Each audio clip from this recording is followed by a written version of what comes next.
Lionel Messi bermain enjoy ketika dia ingin mencapai sesuatu, dia terlihat bermain bagus dan permainan yang ditunjukkan Kroasia dari 16 besar, 8 besar, mereka menggiring lawan-lawannya ke adu penalti, Bung.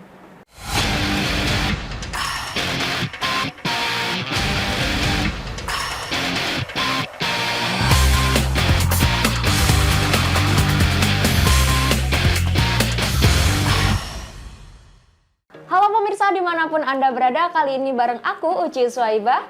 Aku Merin Anderson. Dalam program acara Haya Haya Piala Dunia 2022, salam olahraga. Salam olahraga. Welcome to semifinal, Bung. 4 besar ya. Oke, ini 4 besar dan mengejutkan banget ya, Bung ya. Iya. Ternyata Kroasia mampu mengalahkan Brazil di laga perempat final. Oke, ini akan mempertemukan antara Argentina versus Kroasia di mana akan berlangsung pada Selasa malam, Rabu dini hari pukul 2 waktu Indonesia Barat pada 14 Desember 2022, Bu. Iya, betul. Nah, ini kan Kroasia si paling ahli adu penalti. 2 kali lolos dari adu penalti semua ya, Bung ya. Tidak hanya ini ya. Sejarah penaltinya Kroasia di Piala Dunia itu 100%. Oke, 100% ya, Bung ya. Dia menyamai 100% rekornya lolos. Jerman. Setiap Oke. kali adu penalti di Piala Dunia dia menang. Oke, Bung, sebelum membahas 100%-nya Kroasia menghadapi adu penalti ini gimana, Bung? Head to head dari kedua tim ini? Ya, Argentina dan Kroasia ternyata sudah pernah bertemu 5 kali. Dan kedua tim ini imbang. Argentina menang 2 kali, Kroasia menang 2 kali dan sekali imbang. Dan pertemuan terakhir pada Pertemuan terakhir di Piala Dunia 2018 di Rusia di berarti ya? Rusia, Kroasia menang 3-0. Kroasia menang 3-0. Kroasia menang 3-0 dan biasa. Messi main. Dan itu kan Messi Kroasia kan sampai ke final. Cuma Kroasia kalah sama Prancis di final. Oke, Bung, berarti ini dari head to head pun pertemuan terakhir dimenangkan oleh Kroasia pada Piala Dunia juga ya, Bung? Iya, di Piala Dunia. Oke, Bung, ini sebelum membahas ke lebih lanjut, Iya. langkah Argentina ke semifinal ini seperti apa, Bung? Ya, Argentina menang susah payah ya untuk lolos ke semifinal karena memang lawannya juga lawan berat Belanda yang oke. sudah punya sejarah cukup bagus di turnamen besar ya.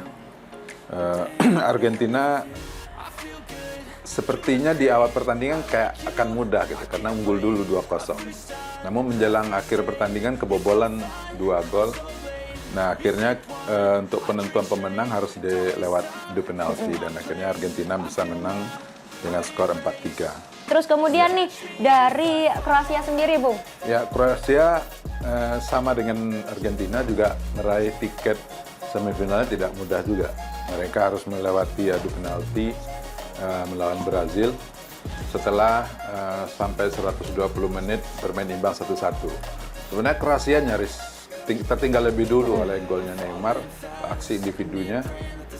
Tapi kemudian Kroasia menunjukkan semangat tentang menyerah ya. Sampai kemudian dia mencetak gol balasan dan bertahan sampai akhir babak perpanjangan waktu. Hingga akhirnya di adu penalti Kroasia mengalahkan Brazil yang juga mengimpikan Piala Dunia yang sudah lama juga tidak mereka raih walaupun mereka peraih Piala Dunia terbanyak ya. Tapi terakhir kali sudah cukup lama. Ya, tapi pas golnya Neymar itu saya melihat beberapa pemain dari Kroasia sendiri kayak udah aduh pasrah gitu, Bu. Kayak terpana ya. Iya, udah terpana padahal udah mencoba backup, mencoba menghalau pun tetap gol dari Neymar. Mungkin nggak nih, Bung, ada keuntungan sendiri bagi Kroasia karena kita melihat pertandingan antara Argentina versus Belanda itu kan hujan kartu kuning kan, Bung. Nah, itu kan mungkin nggak sih ada akumulasi kartu pada pemain-pemain dari Argentina dan itu bisa membuat keuntungan sendiri bagi Kroasia, Bung. Iya, memang waktu Argentina melawan Belanda itu tercatat ada 17 kartu kuning yang keluar ya. 2 diantaranya untuk 1 pemain, tapi satu pemain itu kartu merah itu terjadi setelah ada penalti karena terjadi gesekan antara pemain Belanda dan pemain Argentina. Namun berdasarkan data yang dirilis itu tidak banyak pemain Argentina terdampak oleh kartu kuning itu. Artinya mereka masih bisa bermain di babak semifinal ini, kecuali dua pemain. Dua pemain, siapa Ya, aja nih Bung? Gonzalo Montiel dan Marcos Acuna.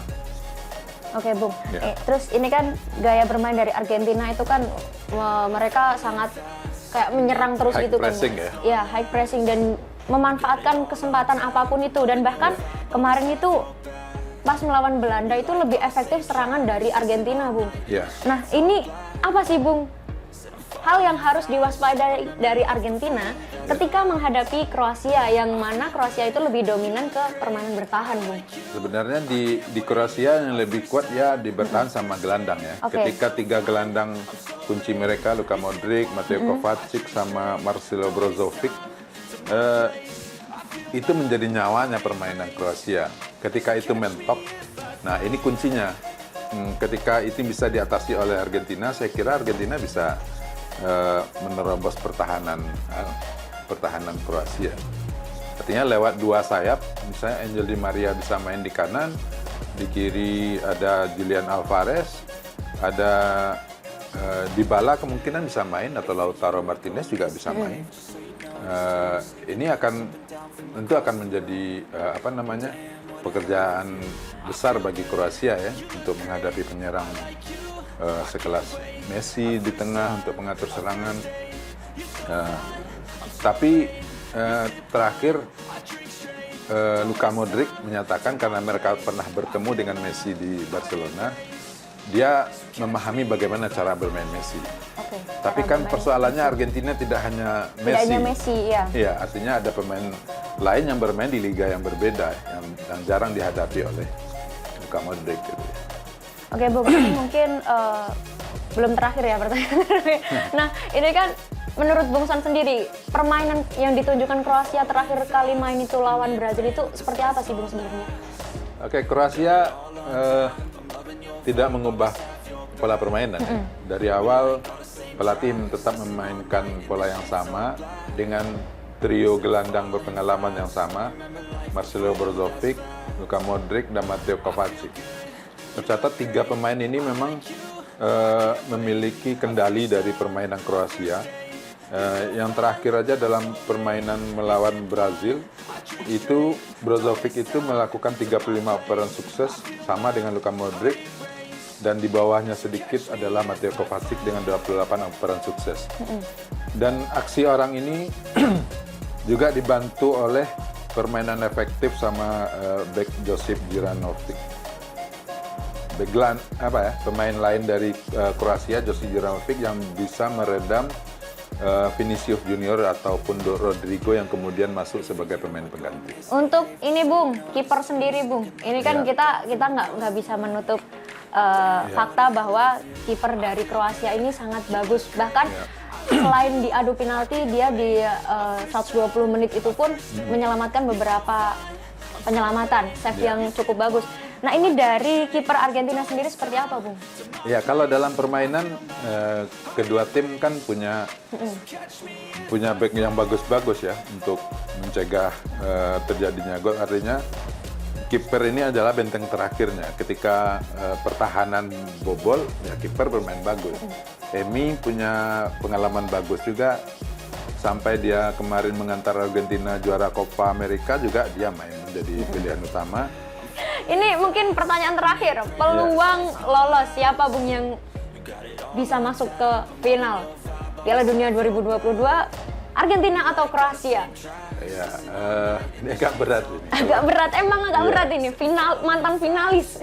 Kalau menurut saya Argentina berpeluang lolos, kalau Messi bermain enjoy gitu ya.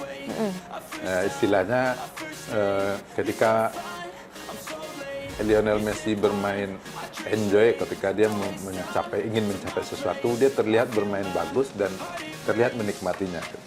Dan itu makin berbahaya malah penampilannya.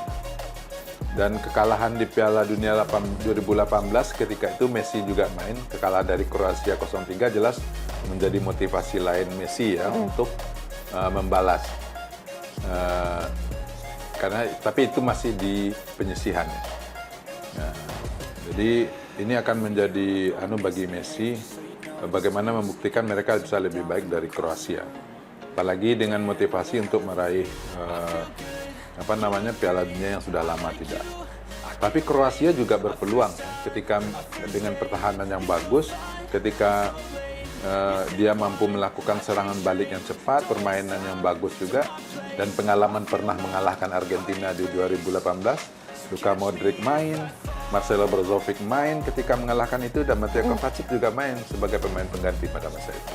Artinya mereka... Berarti ini alumni ya, Bung? Iya, dia bermain pada saat itu dan tentu euforianya akan sama. Gitu. Artinya kami pernah mengalahkan Messi.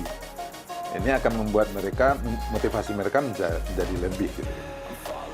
Tapi bisa jadi peluang Kroasia bisa menang lewat adu penalti ketika kedua tim mentok untuk mencetak gol pada saat waktu normal.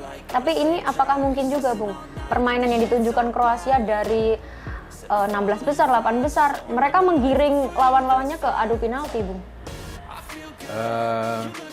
Sepertinya tidak menggiring ya. Setiap tim pasti berupaya bagaimana menyelesaikan permainan dalam 90 menit. Tapi dari pertandingan itu gitu, Bung. Kemarin terakhir Kroasia kenapa sampai adu penalti, karena mereka sempat ketinggalan lebih dulu, tapi berhasil melakukan mencetak gol balasan dengan pergantian pemain yang tepat. Ini saya ambil kesimpulan aja ya, Bung. Siap. Mungkin kesimpulanku juga nggak terlalu banyak. Dari Argentina itu bakalan ada motivasi sendiri bagi Lionel Messi untuk memenangkan pertandingan ini, karena jadi juara. bahkan kemarin pertandingan melawan Belanda itu juga permainan Messi sangat dominan dan sangat bagus. Itu pun diakui sendiri oleh pelatihnya. Oke, dan dari Kroasia itu tetap memainkan Modric ya, Bung ya, Modric. sebagai kunci, Luka Modric dan Orkestranik. jenderal lapangan. Jenderal lapangan. Jenderal lapangan dari Kroasia sendiri ada Luka Modric, dan mungkin Modric CS akan bermain lebih rapi lagi, lebih disiplin, dan juga melakukan serangan cepat ya, Bung ya. Yeah. Memanfaatkan serangan cepat atau serangan balik cepat. Seperti itu. Oke, bagi kalian pendukungnya Argentina versus Kroasia, jangan lupa saksikan pada Selasa malam, Rabu dini hari 14 Desember 2022 pukul 2 waktu Indonesia Barat. Ini merupakan semifinal pertama ya, Bung. Iya. Jangan lupa saksikan. Aku Uci Soibah, Dan Medan Gatot. pamit undur diri. Bye-bye.